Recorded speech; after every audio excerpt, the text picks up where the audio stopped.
Okay, so this is another good question.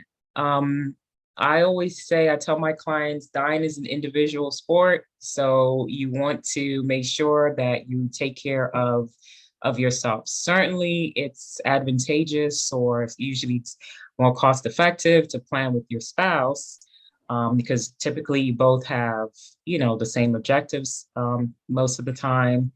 You have, it's typical for you guys to own assets together, so it's easier to transfer, decide how you want those assets transferred. So it's often, it's typical for couples to plan together, but if your spouse, you're not able to get them, they're not ready, I would go ahead and plan for your assets, because everyone has, even if you co-own with your spouse, you still have an individual interest.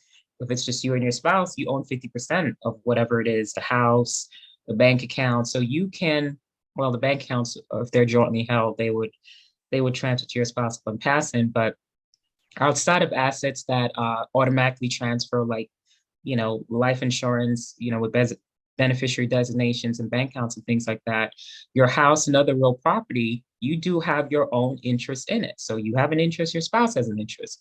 So you will have your own will that, or you can do your own individual trust that will transfer your interest in your property. So if you have a desire to transfer your, make sure that you take care of your what you have and that it transfers properly, go ahead and get that taken care of. Sometimes one of the spouses have to get the ball rolling, and then the other spouse um, will feel a little bit more comfortable, or I don't know, start after you. But you have an interest that you can transfer. You don't have to wait on anyone. And typically when you pass, you're passing by yourself. So go ahead and take care of you and yours. And in doing so, you'll be taking care of the spouse as well.